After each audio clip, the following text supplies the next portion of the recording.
اللہم صلی علی محمد کما تحب و ترضی لہ۔ وہم اور وسوسے کون سے ہیں جو درود پاک کے سفر کو شروع کرتے ہوئے شیطان کی طرف سے آنے لگتے ہیں؟ کوشش کروں گی اللہ تعالیٰ کی مدد اور فضل سے میرے الفاظ آپ کو سمجھ آ جائیں، میری بات آپ تک پہنچ جائے، اور اللہ آپ کی ہم سب کی رہنمائی فرمائے اور مجھ سے وہ بات کہلوائے جو ہم سب کے فائدے کی ہو۔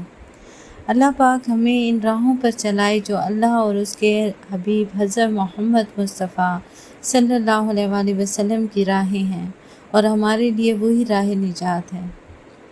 اللہ پاک کا فرمان ہے کہ بے شک دلوں کا سکون اللہ کے ذکر میں ہے، اور ایک حدیث ہم نے بہت بار پڑھی ہے جس کا مفہوم یہ ہے کہ حضور پاک صلی اللہ علیہ وآلہ وسلم نے فرمایا، جو کوئی مجھ پر ایک دفعہ درود بھیجتا ہے اللہ پاک اس پر 10 بار رحمتیں نازل کرتے ہیں، 10 گناہ معاف کرتے ہیں۔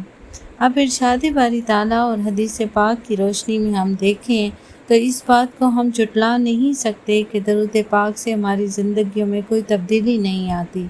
یہ شیطانی وسوسے ہیں، ہمارے وہم ہیں۔ بہت بار یہ سوال ہوتا ہے کہ درود پاک پڑھنا شروع کیا اور گھر کا ماحول خراب ہو گیا اور لڑائیاں شروع ہو گئیں۔ نعوذ باللہ، یہ تو نہیں کہہ سکتے نا کہ وہ فرمان غلط ہیں۔ بالکل نہیں، وہ فرمان بالکل ٹھیک ہیں۔ رحمتیں بھی برس رہی ہیں، درجات بھی بلند ہو رہے ہیں، گناہ بھی معاف ہو رہے ہیں، لیکن غلطی ہے تو ہم میں ہے، جس کی وجہ سے ایسا ہو رہا ہے۔ ہم درود و استغفار سکون کے لیے، کسی مسئلے کے حل کے لیے پڑھتے ہیں، گھر میں اتفاق ہو، محبت ہو، اللہ سے معافی مانگی اور درود و استغفار کا سفر شروع کیا۔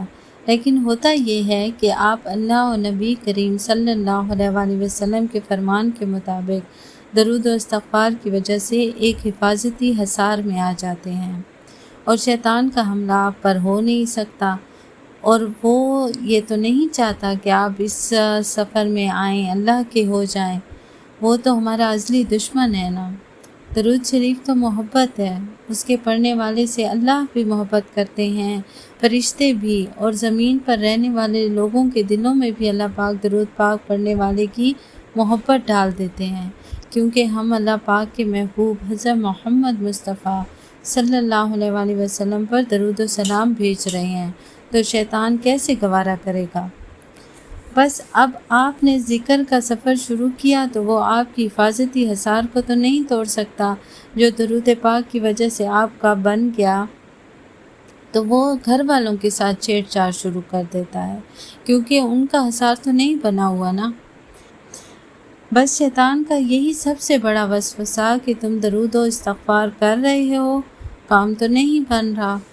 اللہ اور حضرت محمد مصطفیٰ صلی اللہ علیہ وآلہ وسلم کا ذکر ہو اور کام نہ بنے، یہ ہو ہی نہیں سکتا، ممکن ہی نہیں ہے۔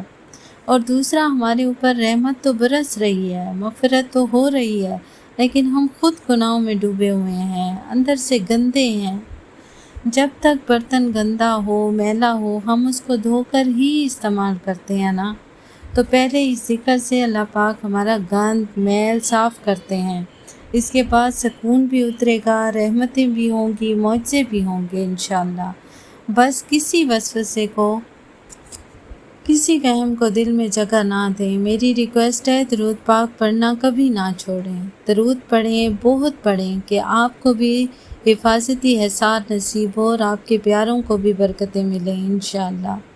چینل پر نئے ہیں تو سبسکرائب کر لیں اور ویڈیو کو لازمی لائک اور شیئر کر دیں، تاکہ کوئی بھی ان وسوسوں اور وہم کی وجہ سے شیطان کی چالوں میں نہ آئے۔ اللہ پاک آپ کو، مجھے، ہمارے والدین اور آنے والی نسلوں کو درود پاک کے پڑھنے اور فیوز و برکات سمیٹنے کی توفیق دیں۔ آمین یا رب العالمین، برحمتک یا ارحم الراحمین۔